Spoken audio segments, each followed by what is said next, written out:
Madam Clerk, please call the roll. Here.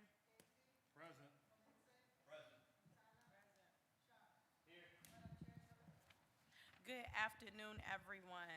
So everyone should have received all of the information regarding I think we have 5 candidates that we're looking at today. Starting off with the port appointment consideration of Mr. Eddie Taylor. Next, we'll be looking at Bonita Tewin for the Gateway Economic Development Corporation. And then it's only 2. I thought it was 3 people for community relations. But either way, I only have Stephanie Morrison here back and Yasir Hamdallah. But it was one more other person. I'm going to have to look into it. But either way, we're going to start off with Mr. Taylor. So good afternoon. Please come up to the committee table. And if you can do me a favor with the mic. No, sit down. Yeah. Sit down with the mic. If you just press the push button. Yep, right there. Yep, you good. Right there. And just bring it towards you. And bring it towards you. And so we'll just get started. If you could just give us an introduction of yourself and your nomination to the the Port of Cleveland Board. Yeah, Floor is yours. absolutely. Well, good afternoon, everyone. Eddie Taylor is my name, president, CEO of a company called Taylor Oswald. We're headquartered a few blocks from here, downtown Cleveland in the Flats. I have a partner in this process. The company called Oswald Companies made the decision to remain in downtown and continue to invest. Owned this company for a number of years, but also have been an entrepreneur in town throughout most of my career.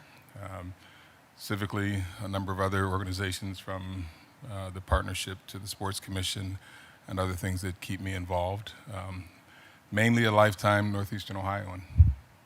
And the your consideration for the Port Authority, it came as a result of a conversation with an outgoing member, and Mr. Darrell McNair, who I believe served the Port Authority Board well, and then subsequently conversations with the administration.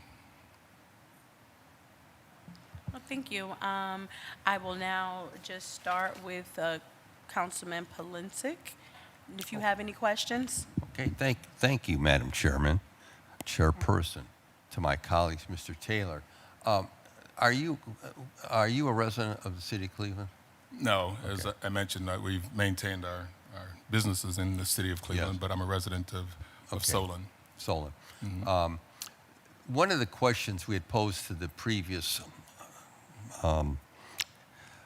appointees or that came before us is that we have found over the years there's been a lack of communications with the council and the Port Authority, the members of the Port Authority.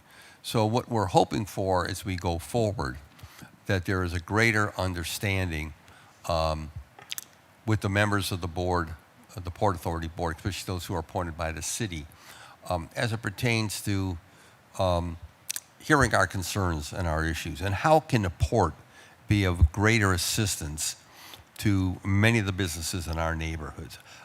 We find that a lot of people don't even know what the port does. When we think of port, they're caught in this historical thing, of ships unloading. And we know that the port can do far more things from the standpoint of financial packages, financial support for businesses in our neighborhood. So what we're looking for, and I'd like to hear briefly, because we have a wide range of people we have to interview, but just briefly what your thoughts are and how we can build better bridges between the port and council. Yeah, a couple of things what you said. Okay. And yes, I will be brief. Thank you, Councilman. I'm agreeing with you. I think the port largely is misunderstood in terms of its work by the general public. Normally we think of maritime-related activities. Right. I'm a newbie at this, right? Haven't joined the board, waiting, of course, your consideration. But for me, almost all of this, and again, in agreement with what you said, begins with communication. So we have to respect, of course, the lines of authority, right? There's a chair of the Port Authority, and we have to accept the CEO's role. Who knows how ahead of any story we want individual board members to get. But I couldn't be in more agreement than to say communications are the key to sort of an effective understanding for the general public in addition to the good work that has to be done by council and the administration itself. Of course, we want the community to benefit first and foremost through the work, whether it's the financing activities or the maritime activities of the port. But you won't get disagreement from me in terms of the need for robust communications. Okay. Thank you very much. Thank you, Madam Chair. Next I have is Councilwoman Santana. Thank you, Madam Chair. Hello. Hello. Welcome. Good afternoon. So, going back to Oswald, isn't that the company that did the master plan for City Hall? You're thinking of the engineering company Osborne. Oh, okay. Oswald. Yeah, no, Got it's a it. fair question and easily confused. Oswald is an insurance agency. Took over this space where EY formerly was when they built the EY headquarters. Got it. That's where we are now. Can you give me a little bit more of your background? How Yeah. did you get here, and what is your interest in the Port Authority? Thank you. Fair questions. As I mentioned, I've been an entrepreneur. I've been an entrepreneur in town in a few industries, from warehousing, distribution, owned a workers' comp company at one point, approached by the folks at Oswald some years ago because they were, and I don't want to belabor this, but they recognized they needed diversity inside of the organization. While I'm not necessarily that candidate, I saw an opportunity for business growth to create a business in an industry that hadn't supported diversity, at least to scale. So that's how we created this partnership so many years ago. And again, it's an insurance brokerage firm that's grown into the largest black-owned insurance agency in the state, and I'd say a wider range as well. The interest was an interest brought to me, quite honestly. We're all busy, right? But if there was a suggestion of need and to have a candidate considered who was going to be open-minded about it all, that's what I suggested I'd be when the administration approached me on the subject. Got it. And then just my last question, what are you hoping to bring to this committee? Any goals that you've set in place? I know that opportunity presented, but I'm sure you did the background of the Port Authority. You understand their master plan. I mean, what got you excited about being part of this potentially? I think we being part of have an opportunity in town, the city in particular, right? We've got a bridge that'll be built. Eventually, we're going to do some different things around the waterfront. I heard mentioned earlier what's happening at the lake, the Burke. I think we just have a golden opportunity. So the thing that excites me most is to hear it all, and hopefully, you folks can make decisions which are generationally impactful, right? The things that can, for the next 30, 40 years, with the port's assistance, make a difference that will be profound. So that's the energizing part for me. I don't know much more in terms of details, but that's the part that jazzes me up about this work. Okay. Thank you, Mr. Yeah, Taylor. Absolutely. Councilman Casey. Thank you, Madam Chairwoman. Madam Chairwoman, to Mr. Taylor, first of all, thank you for coming in today. I appreciate that. Some of the issues, I don't know if you've seen any of the other committee hearings we've had on the Port Authority, so I just have some basic questions. I'm not looking for somebody to go in and be a rebel rouser over at the port, but I am looking for individuals who are going to go over there and vote their conscience, right? So one of the issues with the port was the prevailing wage issue, where the port voted to get rid of prevailing wages on projects that the port was going to help fund. We were able to get other candidates who came before us to say that they would be willing to reevaluate that decision that the board has made, correct? And I would hope that when that comes up, that you would look at it and vote your conscience and not just go because somebody would want you to vote a certain way. I hope you're going to go over and be an independent individual and look at things in a very large basket of information that you're going to receive. And then remember, we're Cleveland City Council, and I understand that the port is much larger than the city of Cleveland. But for us, we're looking for individuals who have the city of Cleveland's best interest in mind first, and then the rest of the county. With that being said, how do you think you would feel if the port, as rumor has it, would be a part of a new community authority with the HSG out in Brook Park? Oh, Haslam Sports Group? Yes. So a couple of things, and thank you for that, Councilman.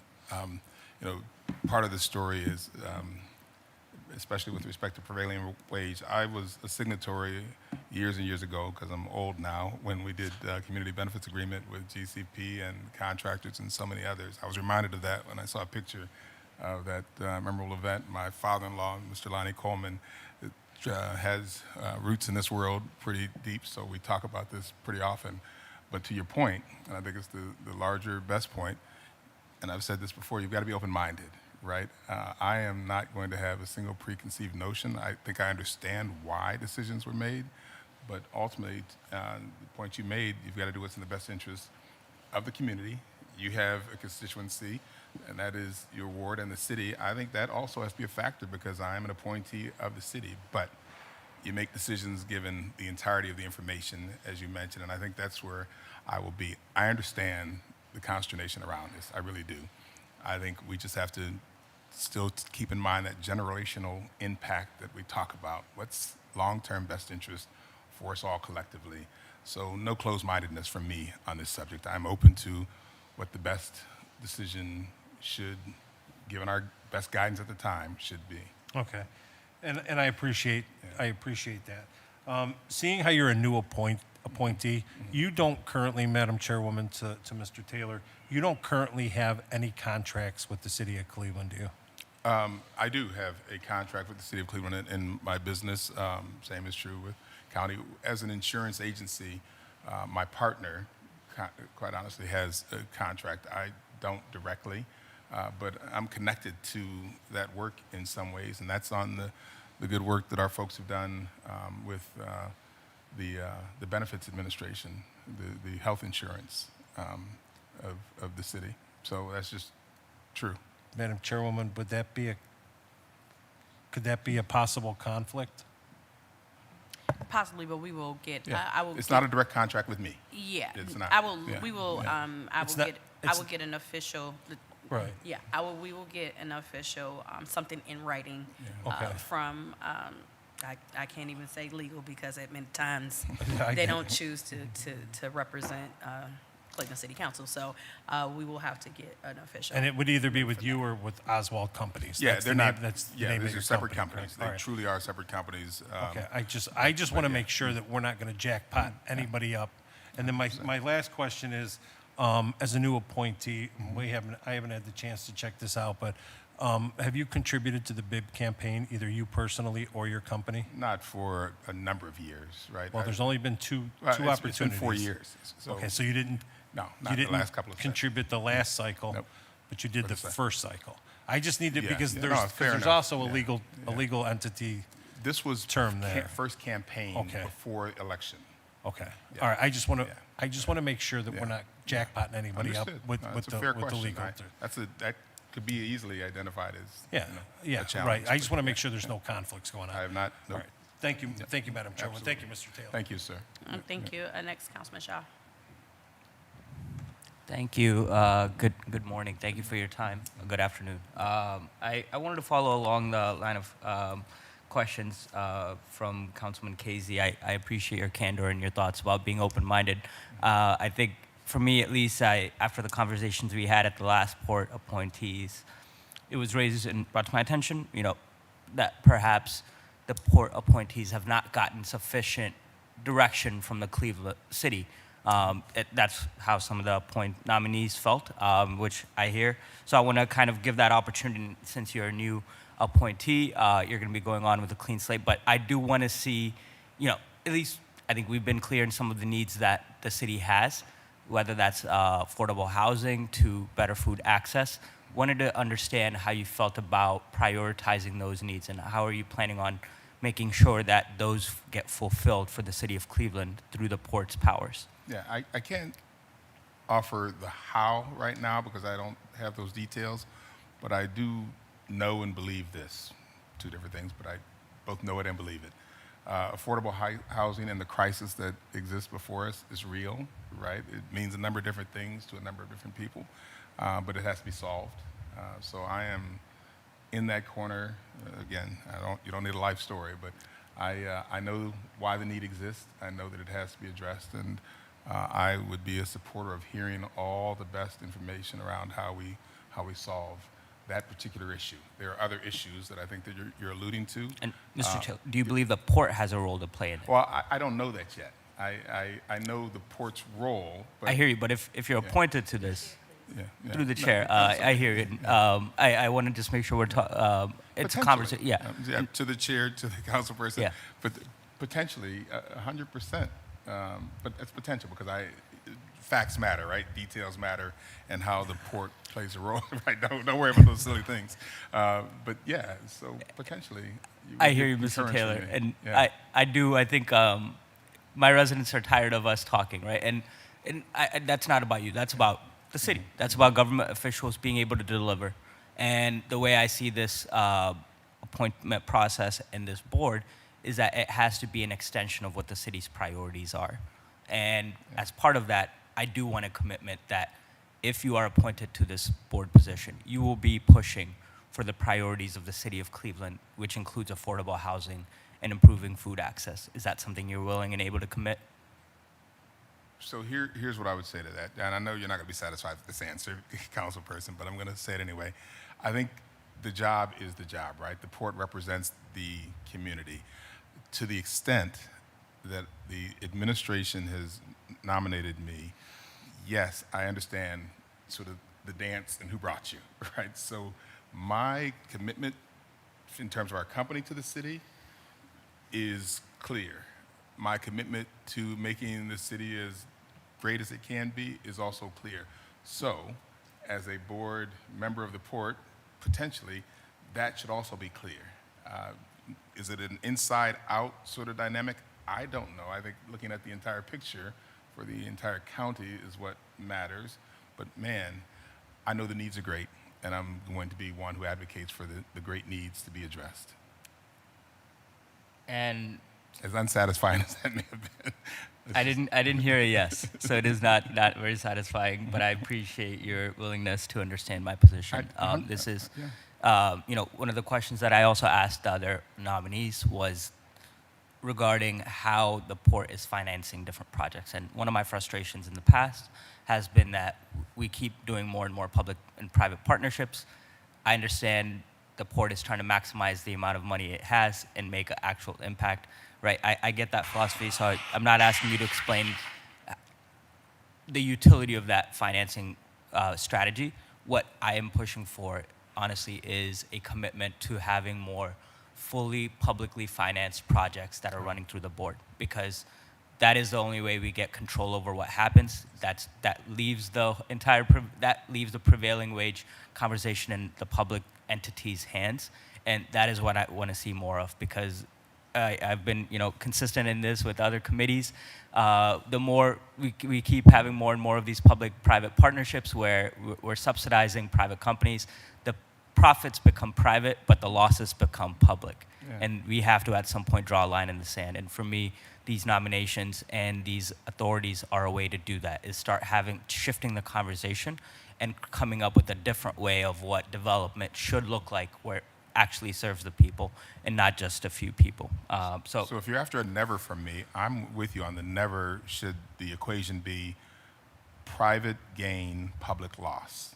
That should never be the thinking going in. that's great. How do we guarantee that? I don't have an answer to that, but I'm 100% with you, Councilman, on that as a premise to begin with, right? Fair is fair, and sides should both win, maybe even the third side, which is the community, primary winner, but I'm 100% in agreement with you there. And with that being said, then will you commit to, as being a board member, pushing and advocating for fully publicly financed projects as a board member of the Port of Well, Cleveland? that I can't do because the deal is unknown to me, right? It depends on the deal itself. I'd be unwise to commit to something where I Mr. don't Taylor, know I'm the not asking you to details. commit to, Yeah. through the chair to Mr. Taylor, I'm not asking you to commit to any specific deals Yeah. or any specific entities. What I'm asking you to commit to are principles that transcend specific deals, because in your time over 4 years, you're going to be seeing a lot of different things, right? And I want to see commitments to principles that you will hold to, and one of those being a commitment to affordable housing, another one of those being a commitment to fully publicly financed projects. Are those things? And finally, the third one will be a commitment to having prevailing wage being brought back to all port finance projects. Are those three things that you can commit to? I can't because you're asking me to deal in absolutes. Principally, affordable housing is important. Let's solve it. Principally, let's make sure we're paying folks a fair wage for the work performed, prevailing or otherwise, right, to get jobs done. And principally, I'm in agreement that the public should win, right, and it shouldn't all be for private gain. So 100% principally, I'm committed to those things. So, Yeah. and through the chair to Mr. Taylor, you can see my I get it. predicament, right? If we cannot get those commitments from you, we are only appointing you or approving this appointment once here. Over the next 4 years, we're not going to be in those meetings every day trying to tell you how to do your job. I don't want to be there because I want to trust you to do this, but I need to understand exactly what are the principles that will be guiding you and some commitments of what we can expect from the port going forward. Because as of right now, I think without those hard commitments, I cannot vote in good conscience to appoint you without those commitments. And like I said, I've been trying to be as consistent as I can with the other appointees as well. So those will be my three questions. And if you are not able to commit to that, then unfortunately, I appreciate that, right? I certainly understand and appreciate that. I'm not willing to commit to something where I don't know the details any more than I'd ask you to commit to something where you don't know the facts surrounding that commitment. It's an unfair request, but you certainly, principally from a caring standpoint, from knowing the city, caring about the city, yeah, principally I'm going to commit to absolutely having that as my top interest because that's where the appointment arises, 100%. Yeah. I hear you. No, I appreciate the fact that it may not be something you're interested in. And I appreciate your candor and being willing to understand through the chair to Mr. Taylor. I think my final question then will be, do you remember how much was the contribution that you made to Mayor Bibbs' I think it was previous $1,000. campaign? $1,000. Right. Yep. Thank you. Yep. Thank you. Thank you, Mr. Taylor. A couple of questions. One, because you are such a successful business owner here in the community, do you have the time to commit to be an active board member on the Port Authority? The answer, absolutely, is yes. I've created space. I've resigned from some things that were Okay. other priorities. I recognize this as a priority, so the answer is absolutely. I have committed. I wouldn't have said yes, or at least to this process, without making certain that I could give it my fullest.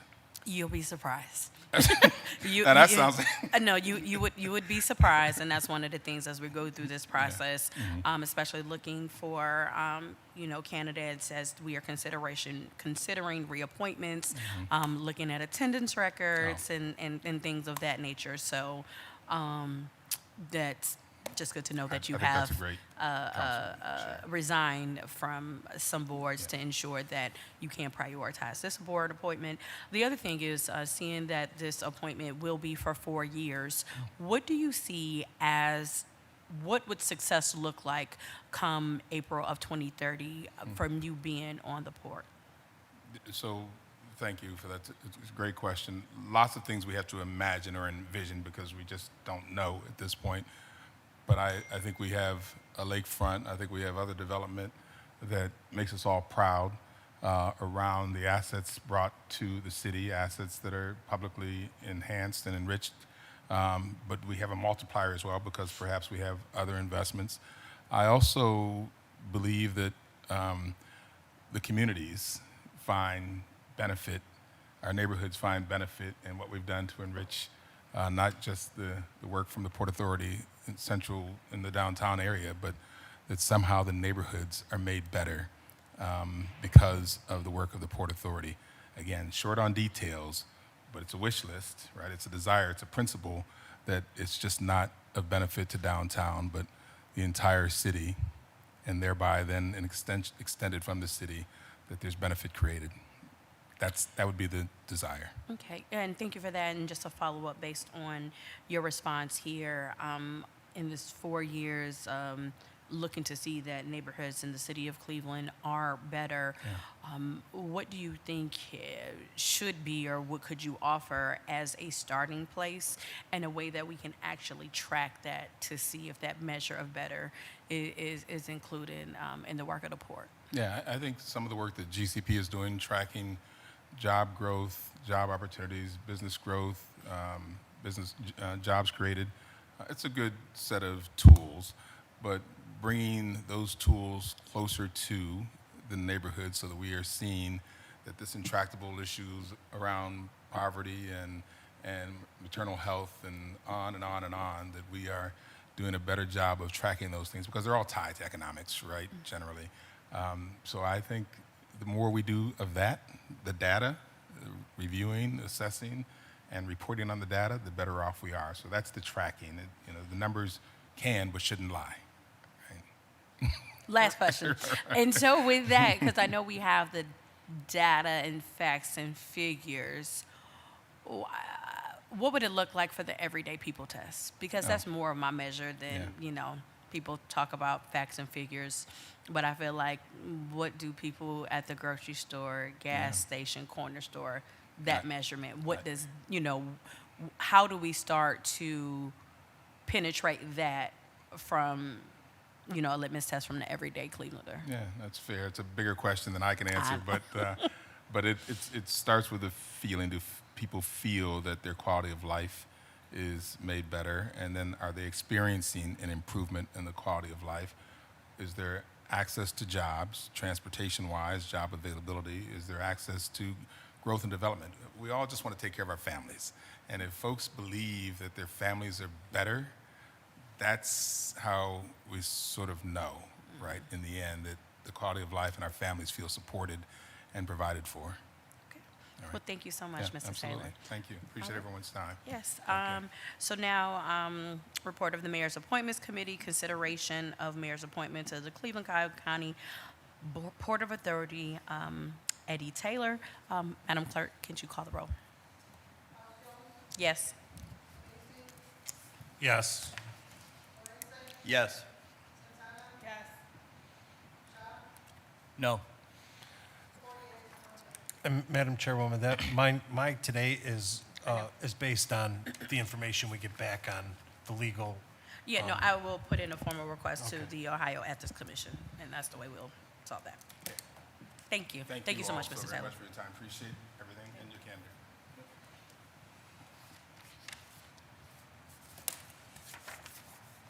candor. Next, we'll have Chief Tewin up for consideration for the Gateway Economic Development Corporation.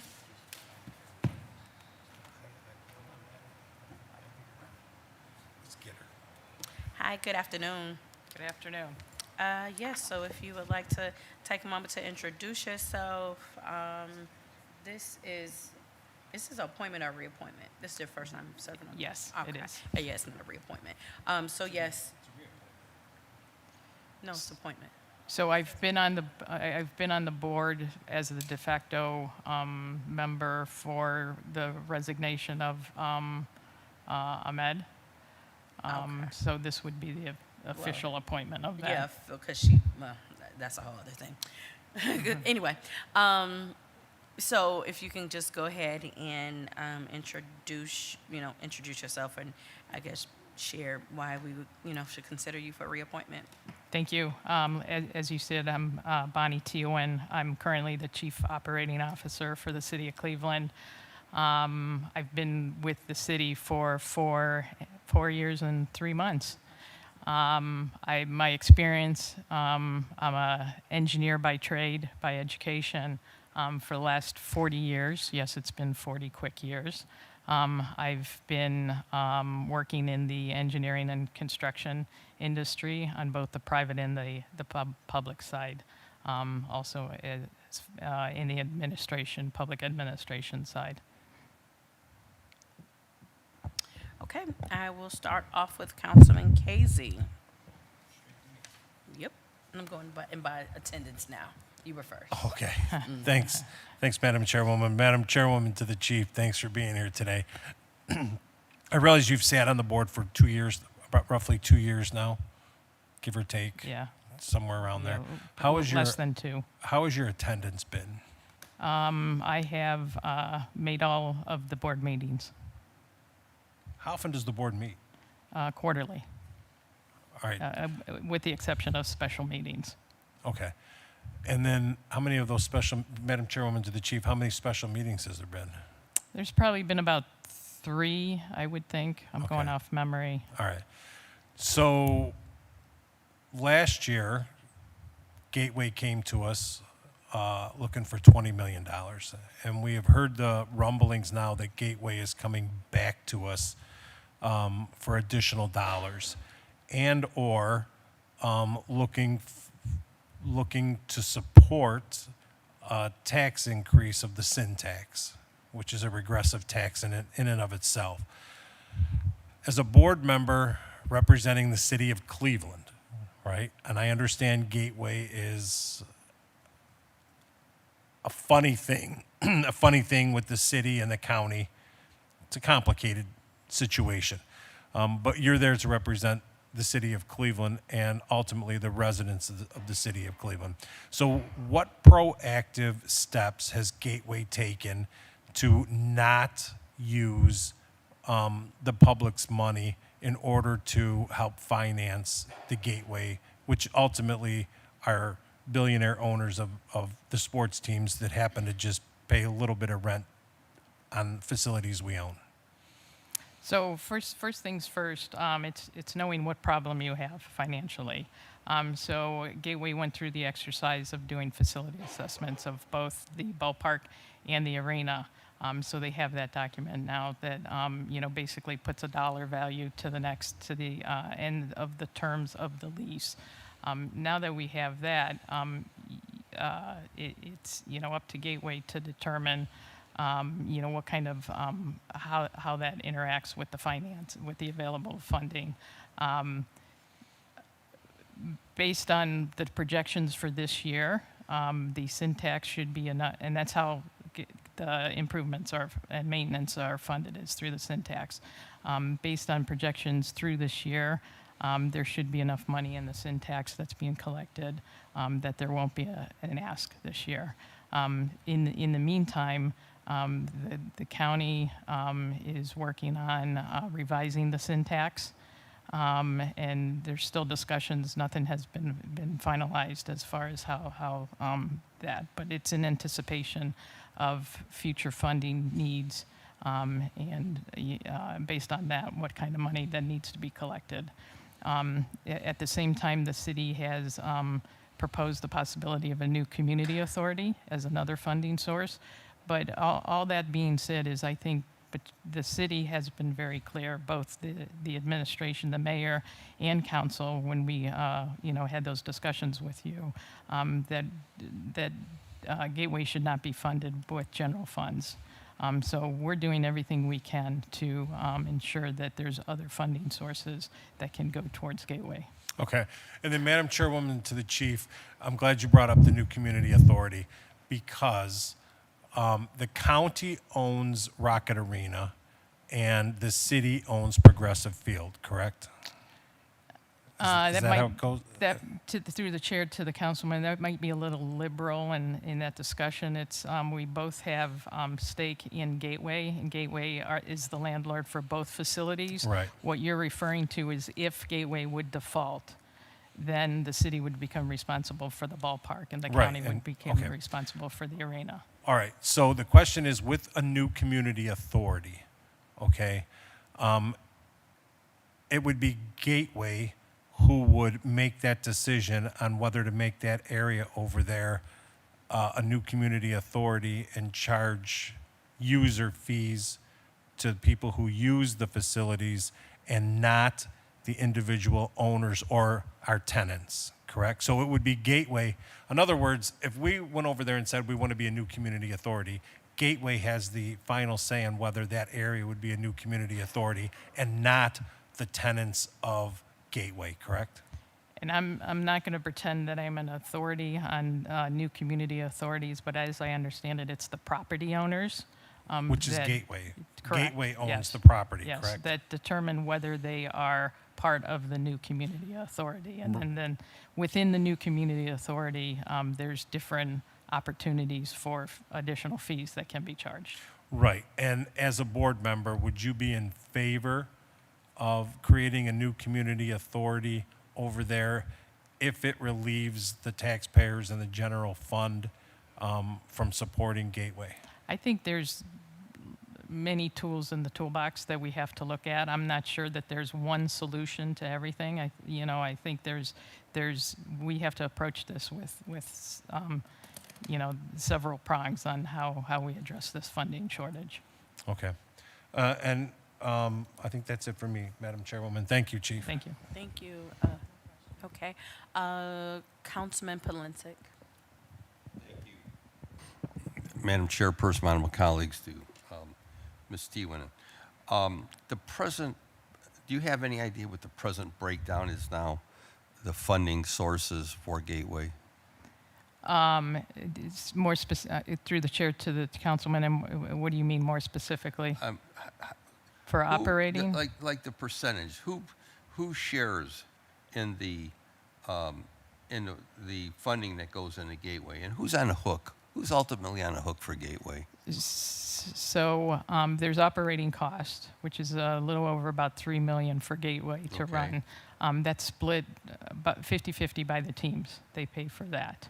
As far as the capital improvements, that's being paid through the sin tax. Okay. And obviously, there's a great deal of discussion, following Councilman Casey's line of question. There's great discussion that the sin tax is substantially short. Do we know what that dollar amount is? There's been projections. I think whether you think this is good or bad, but less people have been smoking and drinking, so the sin tax is going down. That doesn't necessarily help the our stadiums that need to be funded by that. So there's we have the projections on the money that we need for the improvements, and then there's also some projections as far as what those collections would be. Okay. How many people are on Gateway Authority now? The Gateway, they have a staff of, it's a very small staff. It's under 10 for sure. I want to say maybe 7 people. So the Development Corporation, how many folks sit on the corporation? That would be Gateway. Yeah. Yeah, that would Because be 7. So you're being reappointed, so how many others are there? 7? Oh, on the board? Yeah. I'm sorry. Oh, yeah. So I thought you were talking about staff employees for Gateway. So the staff employees is about 7. The board consists of 5 people, 5 positions. And who are they, do you know? Gigi Benjamin is the chair. Myself represented. We have a vacancy from the city's appointee.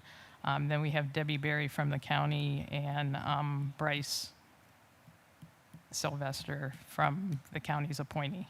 So we have one vacancy from the city. That's correct. Yeah. Thank you, Madam Chairperson. Councilman Shaw.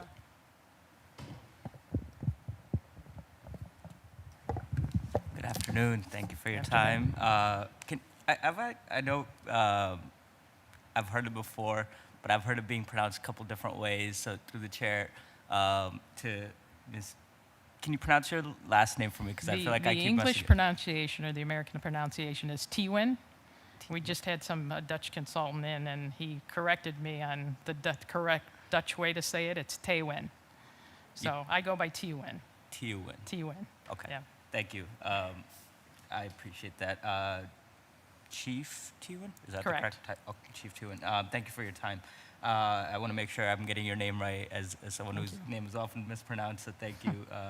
I had a couple questions. I wanted to follow up on Councilman Casey's line of questioning.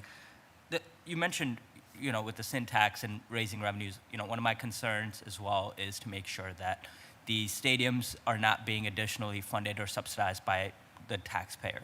This is something, for me as a basic 101, it doesn't make sense.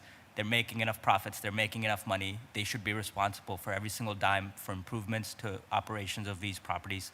it's a shame in the first place that we own them, but that's a ship too late for me to worry about. Going forward, though, we want to make sure they have additional revenue. And you mentioned outside of the sin tax, or you would not commit to. You said there's other tools in the toolbox, or you want to look at all of. So, in your viewpoint, what are some of those other tools in the toolbox to raise additional money outside of the sin tax revenue for the corporation? Yeah, I think that the biggest opportunities is the new community authority. That would be the other options. If there's other ideas out there, I think we're all willing to listen and see what they are. But as of right now, I don't have those any other ideas. But the new community authority, I think, is an opportunity in addition to the sin tax, if necessary. Through the chair to Ms. Chief Tuen, can you just walk me through what that looks like or how that would work for viewers and for my own benefit as someone who's not as familiar with these different financing mechanisms? I'm probably the wrong person to talk about new community authorities, but there's a lot of people, a lot of lawyers that are pretty skilled and knowledgeable in new community authorities. So there might be an opportunity to have a committee just on that. But as I understand, similar to what happened on the North Coast Connector, there's a new community authority there. It's a designated area that's defined, that's within the community authority. Within that community, the property owners have the option to opt into any additional fees, whether it's a fee on hamburgers, whether it's a fee on parking, whether it's a fee on admissions, that there's a fee associated with that. Okay. So through the chair to Chief Tuen, so if I'm understanding it correctly, a new community authority would give Gateway the ability to essentially add on taxes or fees to the users. It's not a tax, it's a fee. A fee. We have to be Okay. very specific that it's Thank not a you. tax. Yes. Through the chair to Chief Tuen, so to add additional fees to individual users, so people who would be visiting the stadium or the arena. Is that correct? It may or may not, depending on how you pattern it. It may affect the people that are attending an event, or it may not. It may just be ancillary properties that benefit from Gateway. By way of example, and again, this is not something that we're going to do. It's a hypothetical. I understand. That if you have a bar that's next to Gateway but not part of the Gateway complex, whenever there's a game, they benefit because people come to the bar, they have a few cocktails. That might be an opportunity for the users of that facility that are drinking and eating food, that we might charge an additional fee to the beverages and food that they purchase at that facility, because they are a direct benefit to the events that happen at Gateway. Okay, I think I understand, Chief Tuen. Thank you for walking me through that through the chair. So it would be additional fee that the surrounding properties would they have to opt into that, or is that Yes. under this hypothetical? I understand this is, Yes, they would have to. It's purely optional. and I can imagine through the chair to Chief Tuen, any bar owner or any restaurant owner, they are probably running on smaller margins than most. Why would they be what's the benefit for them to have that, to agree to such an additional fee? Well, and just keep in mind, there's new community authorities all over the country that do this. There's many examples. Cincinnati is doing it. I believe Dublin, Ohio is doing it. So there's all sorts of examples of where this has been successful. Why would a property owner or a bar that has low margins? It's actually not impacting their margins, because you actually have to show the line item of that new community authority fee. So it's an additional fee that's attached to it, and you see that on the bill when you receive it. So again, the reason why they would do it is because if Gateway's not there, probably their bar or restaurant's not there either. So they see the direct benefit. I see, Chief Tuen. So through the chair so to make sure, I think we're talking about the same thing. I guess I'm struggling to understand how this wouldn't be an additional burden on the people who are attending these events, and this would still be offsetting the costs from the owners of these stadiums, well, the major beneficiaries of these stadiums, and which I see as the private individuals who own the Cavs and the Guardians and the Monsters, because at the end of the day, their profits are still not the ones that are being impacted. If people are coming to visit, that cost is still going to be passed on to them. So if someone's coming to get a drink at a bar, instead of paying $10 for a cocktail, they're going to be paying $12.50 or whatever additional fee the community authority would agree to. Is this a wrong mischaracterization, or is it a mischaracterization of how this would work? Yes. Through the chair to Chief Tuen? Yeah, to the chair, to the councilman. So I think we need to stay focused on, we have an agreement. Gateway has an agreement with the teams. The Gateway is the landlord of the facility. So we have certain obligations as the landlord, just like we're trying to hold our property owners accountable, to the people that live in their buildings. So that's an agreement that we have with them.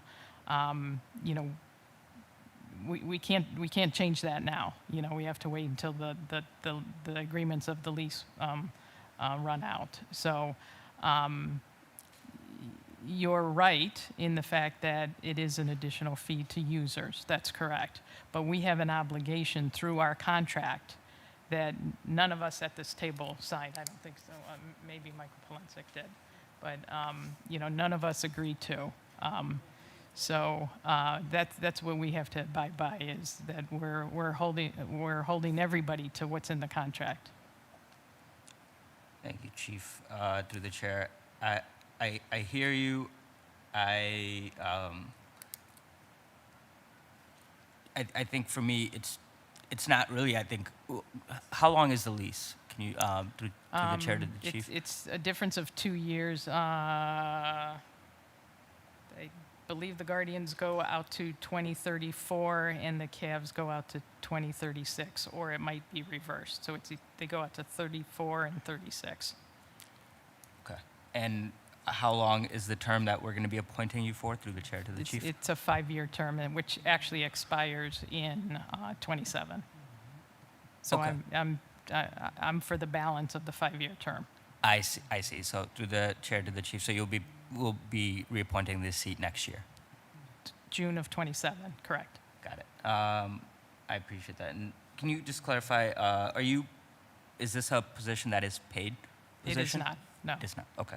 And you indicated that the other vacancy on the board the other city position is vacant on the board. Is that correct? That's Chief, correct. to They're the- in the to the chair? process of having conversations with another candidate. Okay. So the administration has someone in mind, and Yes. they've moved forward on it. Okay. Yes. That's helpful. That's all that I have. Thank you. Thank you, Chief, for your time. Just a couple of questions.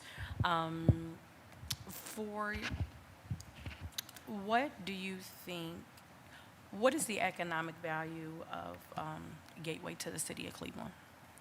I don't know those exact numbers right now. Okay. Where could we get that information? Probably from the finance department. From the finance department, okay.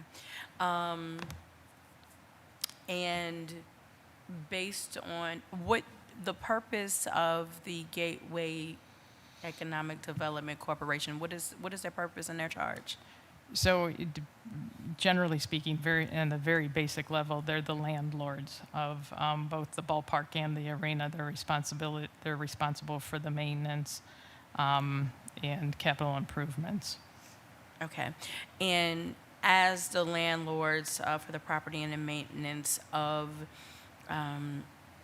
the properties within the Gateway, has this proven to be the best structure for local governments when it comes to being property owners? Wow. I'm not sure I can answer that question. I don't know all of the structures from previous and from current on what's the best structure, so I'm not sure I can answer that question. Apologize. So let me ask a question. Do you all have conversations of the economic vitality of the current structure of the Gateway Economic Development Corporation? Yes, in two ways. Just really talking about the sustainable funding for our responsibility as landlords when it comes to the operations and the capital improvements. So that's where we get into the conversations of the syntax and the NCA. So there's that. You know, the Gateway nonprofit was, the actual title is an economic development corporation. There's an opportunity there where it can be actually more than just landlords of the facility, that if you really want to get into developing the neighborhood around Gateway, that there could be an opportunity. By way of example, you know, Playhouse Square. You know, that originally started as, you know, let's save our theaters and, you know, being the landlords of the theaters, but it's grown into so much more that it's actually a true hub in the city, and it's driving the economy in that neighborhood. Gateway could be that as well, if that was the charge from the board members to the staff. But right now, their sole focus is on the capital improvements and maintenance of the building. And then, with that being stated,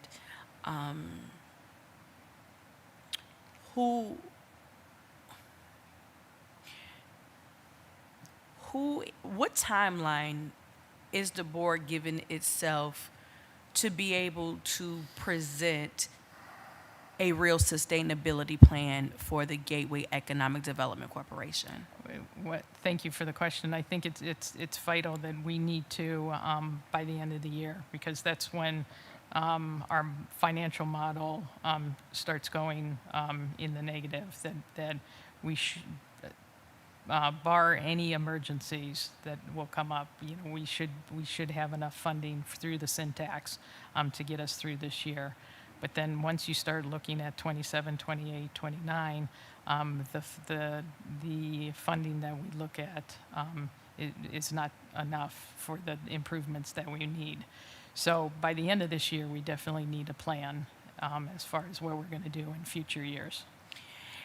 And in your role as the city appointment on the Gateway Economic Development Corporation, what roles does the city have to do an analysis to see if this is the best option for the city of Cleveland and its participation in the Gateway Economic Development Corporation? Right, and thank you for that question. And I think it's important that we work very closely with the county because they're partners with us, and working with them to try and come up with a sustainable option. And so, I just want to hear you correctly. Based on being on the road thus far, you've indicated that, well, it's likely needed to have a solution by the end of 26 as we go into 2027 because the economic outlook is a bit shaky in the red. And so I don't think it would be, well, I'm going to just say from a place of Cleveland City Council, it is not helpful to get a solution by the end of 2026. We probably should have something much sooner than December of 2026 if economic downfall is happening in 2027, which will then put Cleveland City Council members in a position to make decisions. And so I will request, since you are the board and you will have to talk to Cleveland City Council, that you all actually come up with something, I'm going to say probably by September, to offer to us of real options to actually do a thorough analysis of, at this moment, when we are looking at the next generation and our involvements and our commitment on a sustainable, economically sustainable pathway, and working with the county to come up with some real options and not do what was proposed to us in the last term of basically saying we have to do this or else. We should not be in that same predicament come December 2026. It should be thoughtful and given real options for us to consider based on how we are going to utilize the people's money. Yeah, I agree. To the chair, I agree with you 100%, and I have no desire to come before council and ask for $20 million again. With that being said, that they're, working with the county, there has been ongoing conversations about the increase in the sin tax. So that's ongoing conversations, and I know there's been some discussion with council leadership about the sin tax option. And again, just for clarity, you talk about the sin tax. How do we change the sin tax here in Cuyahoga County? Again, I'm not an expert in it, but as I understand it, that the county needs to put a request to the state legislator to allow an increase in the sin tax. With that increase, then we have to ensure that it gets on the ballot, and then the voters approve, would either approve or deny, the sin tax. So the hope would be that all happens this year. Okay. All right. And so we'll just stand waiting for that thorough analysis to Thank give you. us options. All right. Any other questions? Okay. Councilman Casey and then Councilman Shaw. Just a clarification, being a city employee, there's no conflict sitting on the board, correct? I believe the Code of Regulations requires that at least one member has to be an employee of the city to be Okay. on the board. And then you didn't contribute to the mayor's I campaign? did not. Okay, good. Thank you. Councilman Shaw. Thank you. I believe it's important, just in closing my last comments, to put it on the record, just so we're all talking about the same people and the same thing, right? Just for the record, Chief Tuen, through the chair, who owns the Guardians? Do you know? The Dolan family owns the Guardians. Do you know their net worth through the chair? I do not. I'll just put it on the. More than me, I can tell you that. Sorry, what's that? More than me. Definitely more than me and you both combined. Just for the record, let's just put it out there. The Dolan family's combined net worth of approximately $4.6 billion to $5.6 billion. That's with a B. And then do you know how much the team itself is worth? Through the chair Do to Chief Tuen. The team itself, as of 2025, has an estimated franchisee value of $1.4 to $1.5 billion. And let me ask the same thing about the arena. Well, they're actually not the principal owners by themselves. There's also a private equity owner, David Blitzer. Are you familiar with Mr. Blitzer's net worth through the chair to Chief I am Tuen?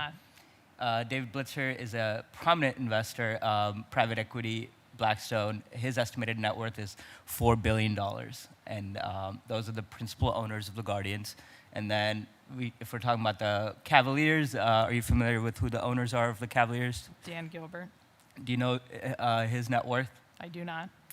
Through the chair to Chief Tuen, just once again for the record, I'm sure you're familiar. It's a lot more than both of us. So it's a lot more than the city of Cleveland's annual budget as well. It's Dan Gilbert's net worth is approximately $32.5 billion. So I just want us to keep this in mind when we are talking about we're the landlords, right? These are our tenants, and our fiscal responsibility is not to these folks. It is to our residents, and I know you agree with me on this as someone who is managing all of our other assets and helping us make sure we're in a good financial position. I think it is even more imperative that we make sure that they're footing the right amount for the bill, which is 120% they should be paying for these things, and not a dime should be passed on to our users, who are still our residents, the majority of them, because the more we do that, the less affordable these become. But once again, nothing prevents them from taking all the profits and leaving us with the bill, which has been happening time and time again. So I just want to make sure we put it on the record that these are our tenants, and they're the ones that keep begging us for more money. So thank you, Chair. Thank you. Are there any more questions? Nope. All right. Madam Clerk, please call the roll. Yes. Yes. Yes. Yes. Yes. Oh, yes, I forgot to say, and this was the vote was for the Mayor's Appointments Committee, consideration of the mayor's appointment of Bonita Tewan to the Gateway Economic Development Corporation. Thank you. Next up, we're going to bring up both of the reappointments to the Cleveland Community Relations Boards in consideration of Mr. Yasir Hamdallah, as well as Mrs. Stephanie Morrison Herbeck. Please join us at the table, please.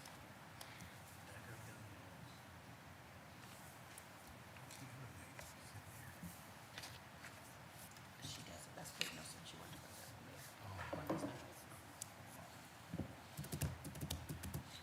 Why don't you guys, so you're not, yeah. So you're in front of the chair. You're fine there. You're good. Just so you don't look like you're off by yourself. Well, good afternoon. Thank you so much for your patience. We try this option of when there are people on the board together, same place, new appointees, reappointments, probably can be hopefully efficient with our time. So if you all can do me a favor, just introduce yourselves. Both of you all are reappointments for consideration for the Cleveland Community Relations Board. If you can tell us about just your experience here and why we should consider you both for a reappointment. Yes. Oh, hold on one moment. Please press the button, green push button. Push. Okay, and bring the mic towards you. Yes. Bring the mic towards you. Sorry. To the chair, to the board. Yes, I've been living on the near west side of Cleveland since 1979 and have been on the Community Relations Board for a number of years. With each director, I will say that my involvement has varied, and in most recent years, it has deepened. Also, because I've been able to have more time. I was running Near West Theater, developing that organization for a number of years, and a capital campaign to form the Gordon Square Arts District and build a building. So my time is freer to invest more fully, and my main job right now for myself is to more fully engage in understanding the issues that are pressing around the consent decree and this rather controversial request for its termination, and attending as many meetings as I can around that. Also, I'm a member of the Marshall Projects Advisory Committee, and they host a lot of really helpful panels around the new jail. Thursday, there'll be one on on judicial lack of database for sentencing. So I'm constantly trying to learn more. I've been a long-term member of the 2nd District Community Policing Committee. I think that's the new name. Anyway, so I'm kind of a student of the issues right now as I come into the boardroom with greater intensity, and I'm happy to avail myself of that. And I'm really proud of the work that is done by this department on a number of levels, particularly with the outreach team and the kinds of impacts that we're hearing that young people are experiencing with the presence and being seen and the relationships that are happening to interrupt violence. And the data is there and they relay that. But we also hear stories. So I see myself as an ambassador, and I'm really grateful for this opportunity to continue.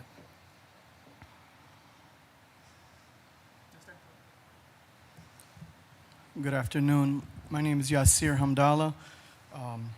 I've been living on Store Avenue for approximately 40 years. I spent time there, 40 years on Store Avenue in the Stockyard area. My appointment, I've been on the board for over 20 years. I'm simply a bridge to City Hall from the residents and the business owners of my community. I'm the first Arab American Muslim to be on this board, appointed, and all I do pretty much, and not to be long-winded, I just help provide the services and help from my community to City Hall. just kind of like help them out with whatever they need. And me being an asset to this board is that I can reach my community in certain areas that other people can't reach. Thank you. Okay. You have any questions? I'm going to start this time with Councilwoman Santana. Thank you, Madam Chair. Madam Chair, to Mr. Hamdallah and Herbrick, thank you for being here today. I know you've been on the board for quite some time. I served on the board for one term. Can you talk about, through the chair, is there a strategic plan through community relations? Like, what are the goals? What are the mission? How do you measure success? And I know that you mentioned, through the chair, Ms. Herbrick, some goals. Where did that come out from? Like, where are you guys aligning these goals to?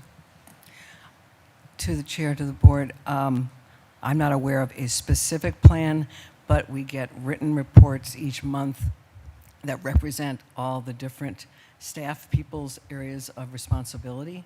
So we hear on the district representative what's happening in the 5 districts. We also know we can go to an annual meeting for that. And again, the outreach team is reporting. So, but I'm going to be honest, I don't know of a plan, but I assume there is a plan within the departmental staff led by Director Shute-Woodson. Based on the experience of what we're hearing and the kind of reporting that's happening, that seems to be methodical. They're sending people to restorative justice conferences to up the educational capacities of the staff. They're on a trajectory, it seems, of growth and depth and learning and improving what they do, but specifically to knowing about a strategic plan, I'm not aware of one. Got it. So through the chair, and anyone could answer this, there's no boxes or anything to check to ensure we're moving the needle when it comes down to community relations. To the chair, to the councilwoman, let me just give you like an example. Sometimes, I'll give you an example. On 44th and Fenwick, there would be like a store shooting, and it would have been like, I want to say it might have been like midnight, 12:30 in the morning. At the time, it was Director Johnson was the Director of Community Relations. I'm just giving you an example. And he would call me out, store shooting. The owner got shot. I want to say the 7-year-old, maybe 6-year-old, saw the whole thing. We tried to get resources to the family, see what was going on. Police obviously was deployed out there. Social services trying to get things done. The support team, the support staff was out there trying to find out what's going on. But we also have to de-escalate what's going on in the community. Because sometimes you might have hate crimes involved. Sometimes it's just a normal robbery. But whatever the circumstances present itself, we just have to address those issues. So those issues can happen at any time. And we also have teams that go out into the schools. Some issues are race motivated. Some issues are just, gang related. Some issues are just, in this nowadays, violence. Violence is a big subject, So it depends on what the issues are. That's how we got, it's like on the fly. We have to try to figure things out. Yeah. But everybody represents a different community, and we have to just, the ones that are representing that particular community, we got to go out there and try to de-escalate whatever we can. And sometimes we do have plans ahead of time. That's why we have meetings that we go out into certain communities. I'm giving you an example, like I might go out, we might have a meeting in the Somali community. The Somali community is predominantly like Muslim. Some of them Turkish community. Most of them are Muslim. So I'll address those issues. Some communities are Arab. Not all Arabs are Muslim, and not all Muslims are Arab. You know what I'm saying? So just different communities we have to address. Got it. And through the chair, thank you for that. So you sound like a staff member for community relations rather than a board member. And I guess that's where my confusion comes in. Like, as a board, what are your responsibility versus community relations staff, right? Everything you explained now, it sounds like something that Louis would do, right, through the chair. So I'm just trying to get that clarity. What is that line? of what is the board focused on, what are their goals, and then how do they oversee the department and the staff goals? To the chair, to the board, I think the question is well taken in terms of it depends on how this goes today, but I'm supposed to become the chair. And I think it's an opportunity, and I've been thinking about this, to set goals for the board because right now, yes, it's 100% attendance, ideally, and we enter into robust conversations and questioning of programmatic staff. I'm not doing the kind of work that Yasir is doing, and I find it very impressive that he does what he does. But I do try, there was a time when I could go and observe the community youth diversion program, for example. So it is getting clearer on, we're not necessarily creating policy, but how do we effectuate the work? It's happening in the boardroom and then showing up as much as possible, again, from my standpoint, to best understand what is happening in the community that is, for example, A.J. Rickoff. How come that model works so well in that school that Jaquez Simmons was reporting on as head of the outreach team? They're trying to replicate that in other schools and to understand what exactly those goals are. I know they're being efficient, I really trust that, but to really know that on a different level, I think it's a fair question. Just here, do you want to? I'm sorry, I don't want to interrupt. No, I'm done. The chair to the council woman. So sometimes different board members have different, I guess you can say like how proactive you want to be. So in certain situations, like I'll just give you an example of what I do because I'm here for my appointment. So it doesn't matter like we go to a meeting, we hear what's going on. We should actually take more initiative because sometimes people have a misconception of what City Hall has, the services and the policies and how City Hall perceives, like how like the council members are perceived outside of City Hall, how the mayor's perceived outside of City Hall. So sometimes we are like the foot soldiers and we got to let them know that, listen, City Hall's friendly. You can come here, get your services because you are constituents. You can come here, get, certain services that beneficial stuff that you can help out, that will help out, certain residents, business owners. That way you don't have this misconception of, City Hall is just, this bad, council is bad. I'm not saying that they are. Council is bad, the mayor's bad, or anything like that. We just want to go out there, give them a perception that you can come here, it's friendly. You can come here, get anything that you need done, and that we go out there every day. And sometimes we stay out real late, have different meetings in different communities, and we report back. But it's not just like a once in a month meeting, it's just like an everyday thing. We have issues that we discuss about ICE. I do anyways. Certain issues that we go into certain communities about certain, hate crimes. We discuss that. These are everyday ongoing things. Stuff in the schools that are going on right now that they want addressed. Kids are smoking, taking drugs. Parents don't know what's going on. We try to help, some of them because of religious aspects or, some of them cultural differences. Certain people can go in there and talk to these individuals. Not everybody can. So that's why we have certain people on the board and, certain people know how to address these particular issues. Yeah. Well, thank you. I mean, once again, you sound like a staff member. You're very passionate, and I've seen you guys in many events. So I just wanted just a little clarity of board duties, rather, than staff. But thank you, Madam Chair. Councilman Polensek. Thank you. To both of the reappointment candidates that are before us, as briefly as you can, because I know some of my colleagues have to leave, what is the greatest challenge facing CRB? The greatest challenge, I believe, is that sometimes and this is just honest to God truth, if sometimes before a politician makes a comment on TV. I wish they would ask the CRB for a little bit of advice before things get out of hand. And it really helps. If we all can just, I believe one word, one team, we're all in the same team, we can help each other. It would de-escalate so much things.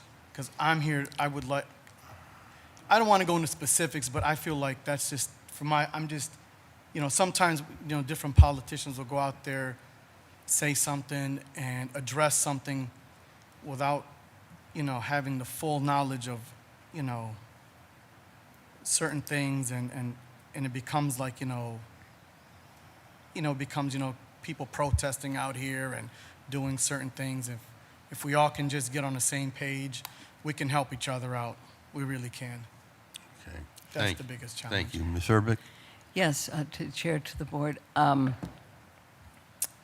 think it does depend on which department within the department you're talking about. So I know, for example, with youth outreach, the overall challenge is the proliferation of guns and how to stem that. And it's on a small scale that they're able to really effectuate change. It is happening, but I know they wish they could do more and be out there more with the small staff that they have, but they have been able to increase the number of outreach workers they have.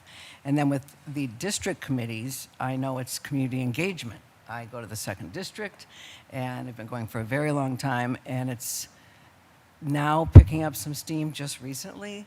But to get the community to want to show up to a meeting at 6 o'clock at night about area crime is not inspiring to some people. And so they're trying to also look at the model of what is happening interactively with those who are gathering.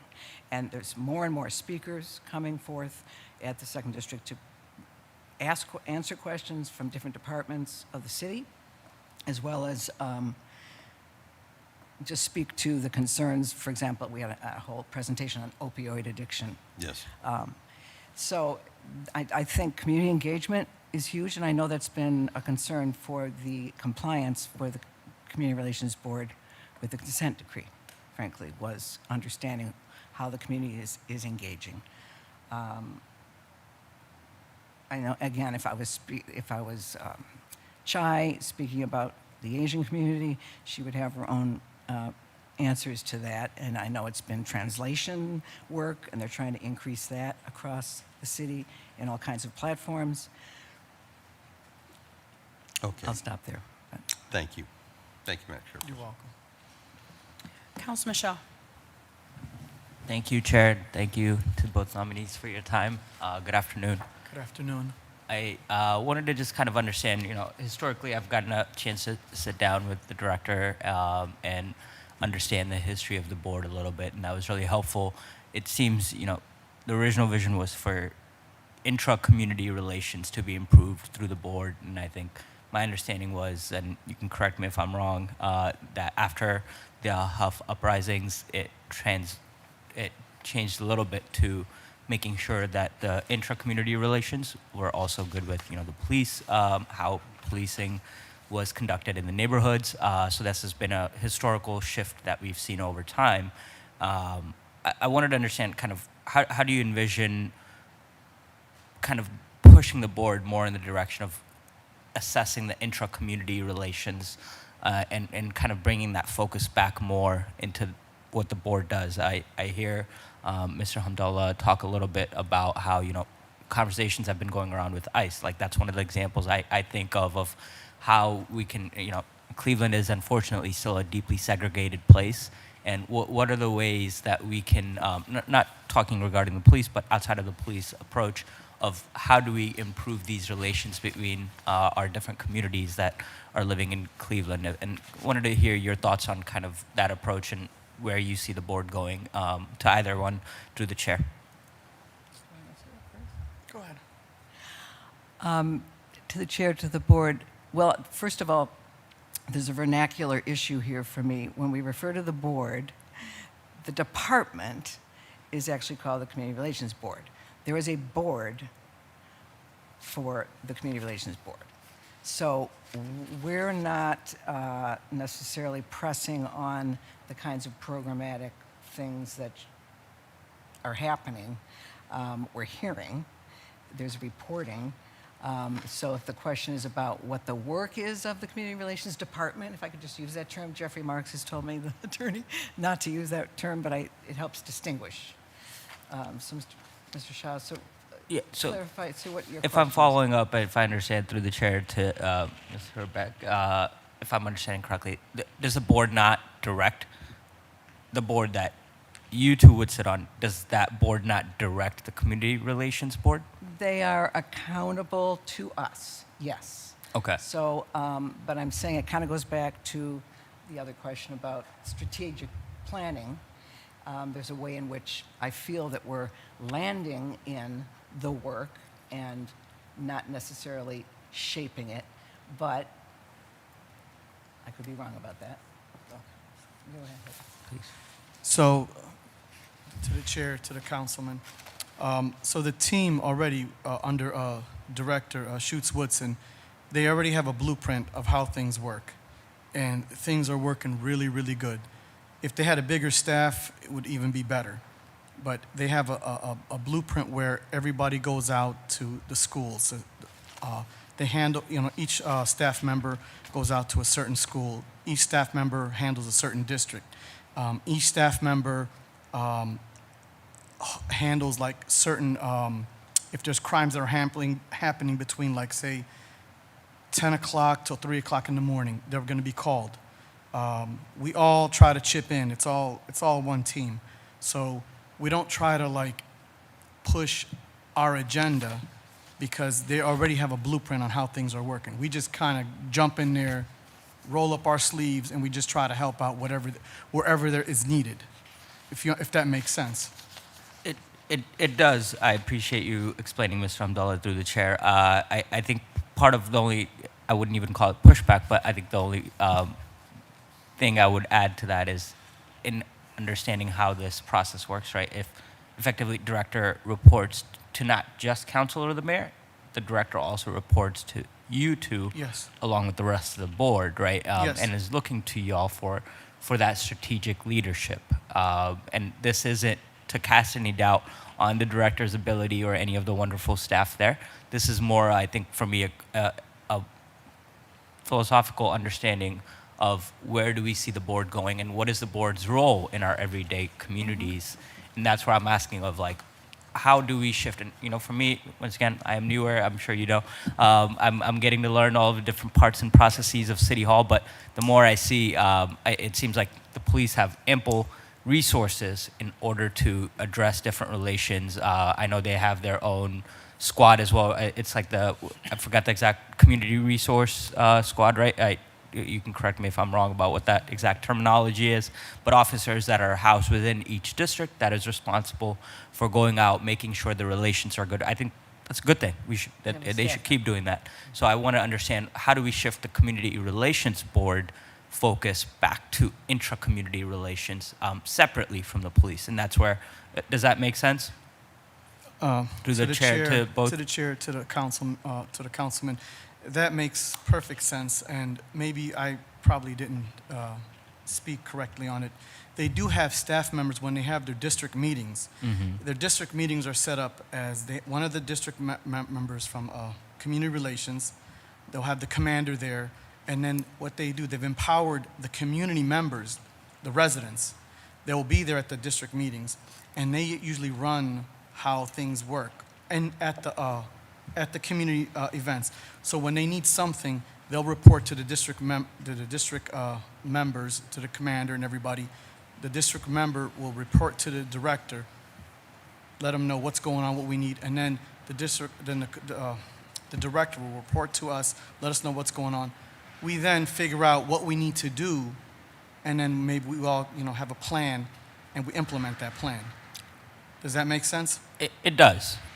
And I think my question is slightly different of what are the priorities of the board, the department, right? Not you board, but the department. And my question is, let's say, for example, Mr. Hamdallah, hopefully this makes sense through the chair, of you're a member, as you identified, of the Arab American community and the Muslim community. Yes. They obviously have, I've heard, right, some concerns with how ICE has been targeting the community. Yes.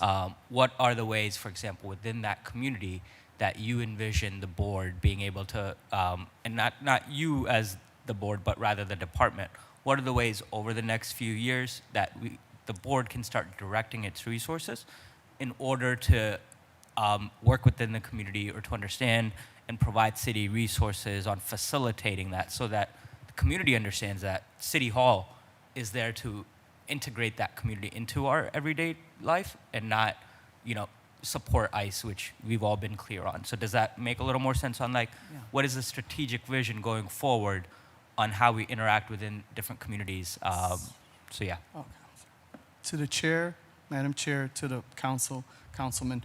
So we have a plan. I've talked to the director that we're going to have her command staff. We're going to have some law enforcement go to some of these mosques. We're going to team up with some of the maybe CARE Ohio and try to team up with other residents in the area, in the Cleveland area. We're all going to have certain meetings and we're going to discuss the strategy with the ICE situation, if that's what you're referring to. Like we're going to, I'm talking to the director right now. We're going to have like meetings at these mosques, at all of the Cleveland area mosques. We're going to try to talk to them, explain to them, and she'll probably bring out her command staff, which will bring the services that City Hall can provide, and we're going to have just discussions about what our rights and what are not our rights, stuff like that. Does that make sense? It does. Okay. I don't know if Ms. Herbeck, through the Yeah, chair, had I'm- any I'm other things to add. Fascinated by the question and still pondering the term you're talking about the communities at large, the pockets of Asian community and Latino community, and how the work works across communities is really the question. That's right. Yeah. Yeah. Because for me, through the chair to Ms. Herbeck, it's, like I said, we've shifted into this framework where the board, community relations department, and the board itself are working as intermediaries or ancillary police relations with the community, which I don't think is a bad thing. It's always helpful. But I also want to see a return back to the mission of the board, which was making sure that, it started with, of course, it was the black and white communities in Cleveland. There was a lot of strife between the communities. How do we get back to that mission of making sure that the communities are working with each other? How do we decrease the levels of segregation that we see in our city? How do we have more community engagement events where we can have more of this overlap so that we don't have simply just pockets of people that don't trust each other and are only talking to each other? And how do we break those barriers down? And that's one of the ways I'm hoping that the board moves to in the future. You don't have to give me an answer on this right now, but it's something that I certainly hope you take to heart and think about and pursue. So with that, I'll conclude my, unless you want to, please go ahead and respond, but I'll I conclude my just want to questions. add one Thank you. quick thing, Chair, if I can, to Mr. Shaw.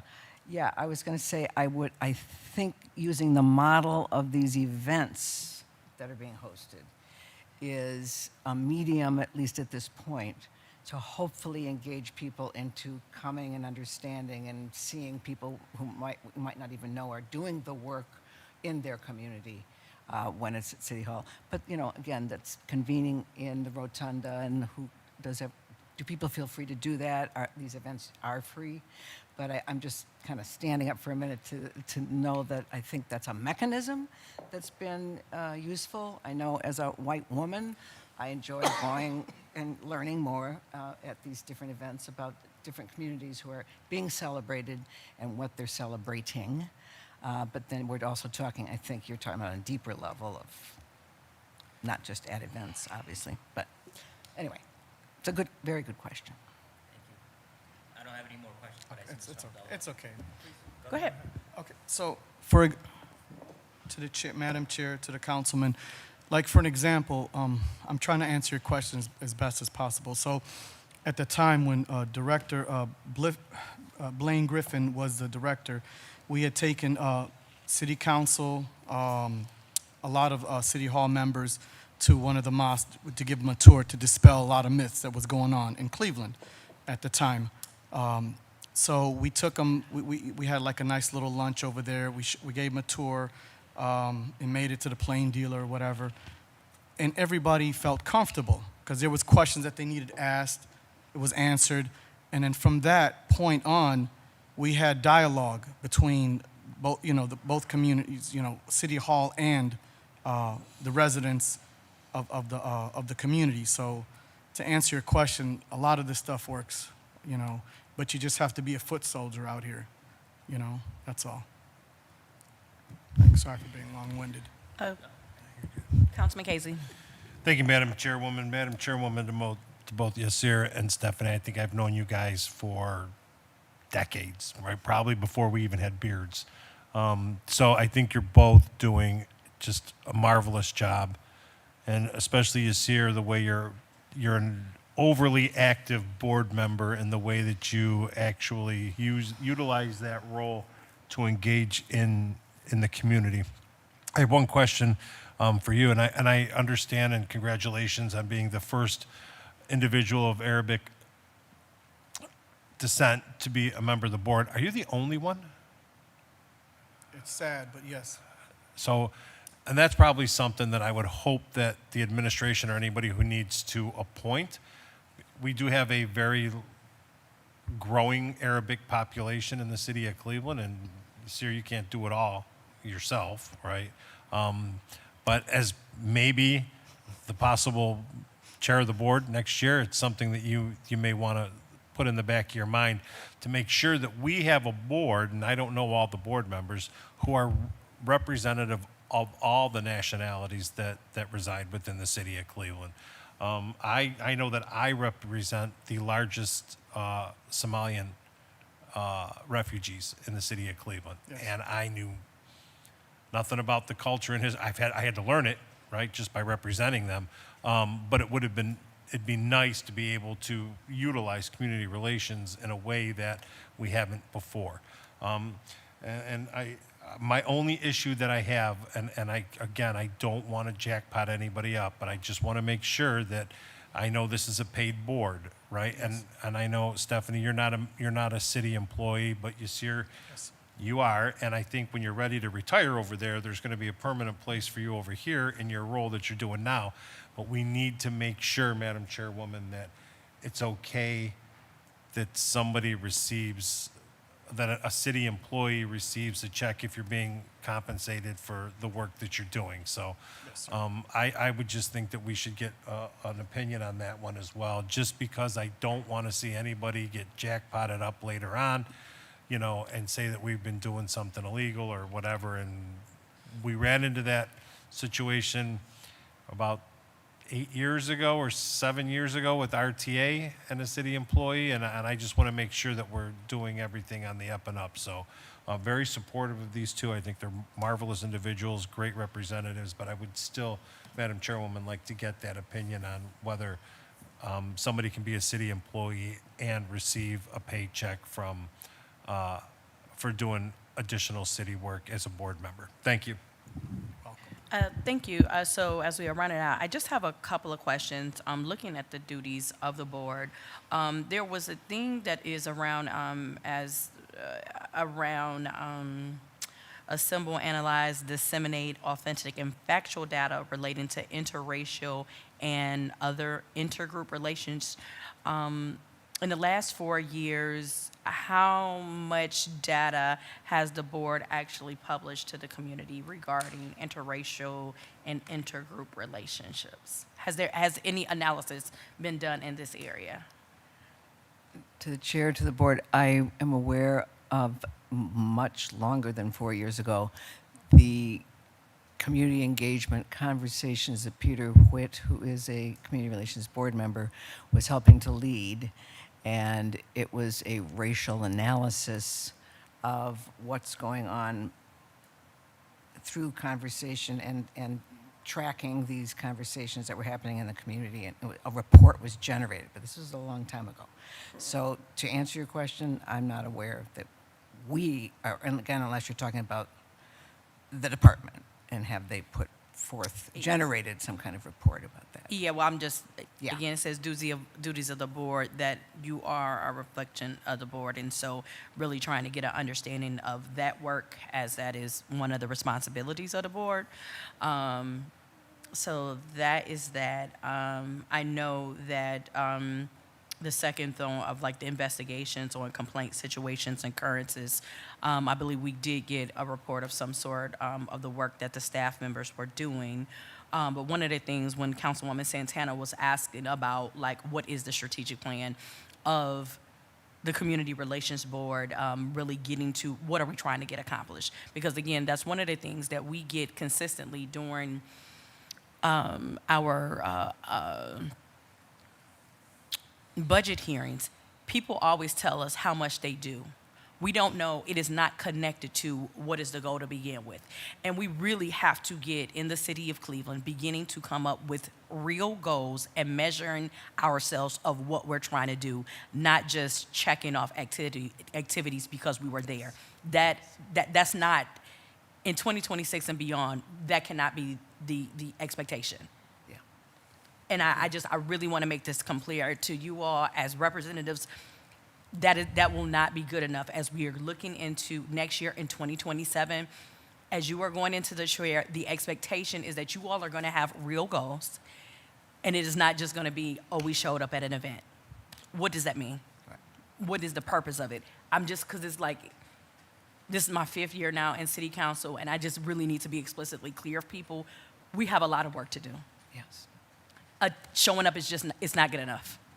And I really want our various departments and agencies to understand, know what you are supposed to do, come up with goals, and let's start measuring the improvement in the city of Cleveland according to that. The last thing is, how many times has the Community Relations Board been in coordination with the Office of Equal Opportunity in the last 4 years?